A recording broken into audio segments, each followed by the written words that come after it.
قرآن مجید فرقان حمید میں اللہ رب العزت نے ارشاد فرمایا کُلُوا مِن طَیِّبَاتِ مَا رَزَقْنَاکُم کہ ہم نے جو تمہیں رزق دیا ان میں پاکیزہ چیزوں کو کھاؤ، ان میں پاکیزہ حلال جو تمہارے لیے چیزیں ہیں ان کو کھاؤ۔ پھر ایک اور جگہ پہ سورہ نساء میں اللہ تعالیٰ ارشاد فرماتا ہے یا ایھا الذین آمنوا اے ایمان والو لا تأکلوا اموالکم بینکم بالباطل کہ آپس میں ایک دوسرے کا مال ناحق نہ کھاؤ، باطل طریقے سے ایک دوسرے کا مال نہ کھاؤ،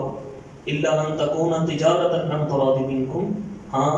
اگر کوئی تمہارے درمیان تمہاری باہمی رضامندی سے کوئی سودا ہو چکا ہے تو وہ رزق تمہارے لیے حلال ہوگا، اس کو کھانا تمہارے لیے جائز ہوگا۔ تو یہ رزق حلال اس کی طرف میں رہنا اور اس کی کوشش میں لگے رہنا یہ عبادت ہے۔ ایک جگہ پہ اللہ تعالیٰ کے محبوب صلی اللہ علیہ وسلم ارشاد فرماتے ہیں الکاسب حبیب اللہ کہ جو محنت سے کمانے والا ہے وہ اللہ کا محبوب ہے، وہ اللہ کا محبوب ہے۔ پھر آپ صلی اللہ تعالی علیہ وآلہ وسلم کی ایک اور جگہ پہ حدیث پاک فرمایا طلب کسب الحلال فریضۃ بعد الفریضہ کہ فرائض کے بعد حلال کمائی کی تلاش،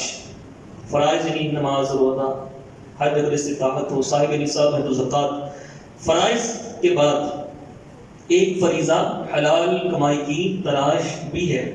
اور پھر اس ضمن میں اللہ تعالیٰ نے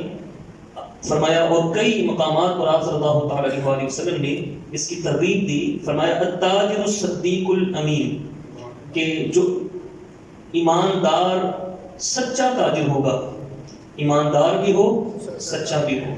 جو ایماندار سچا تاجر ہوگا کل قیامت کے دن اس کا حشر مع النبیین والصدیقین والشہداء کہ کل قیامت کے دن اس کا حشر نبیوں، صدیقوں اور شہداء کے ساتھ ہوگا، سچا بھی ہو اور امانت دار بھی ہو۔ پھر دوسری حدیث پاک میں فرمایا کہ ان اللہ یحب المؤمن المحترف کہ اللہ تعالیٰ کام کاج کرنے والے مومن کو پسند فرماتا ہے۔ پھر فرمایا من امسا قالا من عمل یدیہ امسا مغفورا لہ جو اپنے ہاتھ کے کام سے تھک کر شام کو واپس اپنے گھر آتا ہے، سارا دن جو ہے وہ رزق حلال کی طرف میں لگا رہا تو شام کو تھک کر واپس گھر آتا ہے، فرمایا کہ اللہ تعالیٰ اس کی بخشش فرما دیتا ہے، جیسے کہ وہ گھر کی دہلیز میں اپنا قدم رکھتا ہے وہ مغفرت یافتہ ہو کر لوٹتا ہے۔ پھر فرمایا من طلب الدنیا حلالا کہ جس نے خود کو سوال سے بچانے کے لیے، اپنے اہل خانہ کے لیے بھاگ دوڑ کرنے، اپنے پڑوسی پر مہربانی کرنے کے لیے حلال طریقے سے دنیا طلب کی، حلال طریقے سے، حرام سے نہیں، حلال طریقے سے دنیا طلب کی، کل قیامت کے دن وہ اللہ سے اس حال میں ملے گا کہ اس کا چہرہ 14ویں رات کے چاند کی طرح چمکتا ہوگا۔ ایک اور صحابی صحابہ کرام کا جھرمٹ تھا اور سرکار صلی اللہ علیہ وسلم آپ بیٹھے ہوئے تھے تو ایک صحابی بڑے مضبوط جسم کے وہ پاس سے گزرتے ہیں تو جو بیٹھے ہوئے تھے صحابی نے ایک صحابی نے عرض کیا کہ دیکھیں کتنا طاقتور ہے اور اللہ نے اس کو کتنا اچھا جسم دیا، مضبوط جسم دیا اور صحت مند بھی ہے، اس کو بھی ہمارے ساتھ اللہ کی راہ میں چلنا چاہیے۔ وہ جہاد میں بھی جاتے تھے تو ابھی بات کی نا آپ صلی اللہ علیہ وسلم کے سامنے، تو آپ صلی اللہ علیہ وآلہ وسلم نے ارشاد فرمایا کہ اگر یہ اپنے لیے کمانے جا رہا ہے تاکہ کسی کے سامنے ہاتھ نہ پھیلائے تو یاد رکھو یہ بھی اللہ کی راہ میں ہے، یہ بھی اللہ کی راہ میں ہے۔ اگر یہ اپنے اہل خانہ کے لیے کمانے جا رہا ہے، بیوی بچوں کے لیے، ان کے لیے کمانے جا رہا ہے، فرمایا پھر بھی یہ اللہ کی راہ میں ہے۔ اور اگر یہ اپنے والدین کے لیے کمانے جا رہا ہے پھر بھی یہ اللہ کی راہ میں ہے۔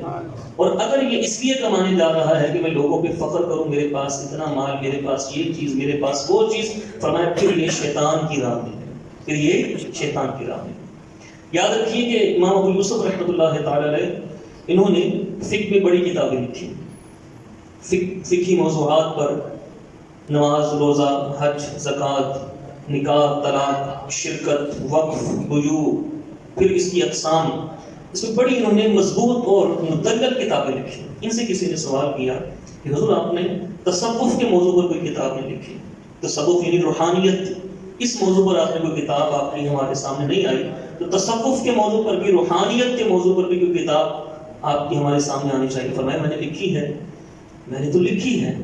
عرض کیا جناب کون سی آپ کی کتاب ہے جو آپ کی تصوف کے موضوع پر ہے؟ تو آپ نے فرمایا وہ کتاب البیوع ہے، جس میں خرید و فروخت کے احکام میں نے بیان کیے ہیں۔ وہ تصوف کی کتاب ہے کہ یہ روحانیت کی ابتدا ہی اس کے حلال سے ہوتی ہے۔ اگر اس کے حلال ہے تو وہ بندہ روحانی ہے، اگر اس کے حلال نہیں ہے تو چاہے وہ جتنی مرضی تہجدیں پڑھے، جتنی مرضی نمازیں پڑھے، جتنی مرضی وہ روزے رکھے، حج کرے، چلے کاٹے، اس کی عبادت قبول نہیں ہوتی۔ رزق حلال ایک بنیادی چیز ہے۔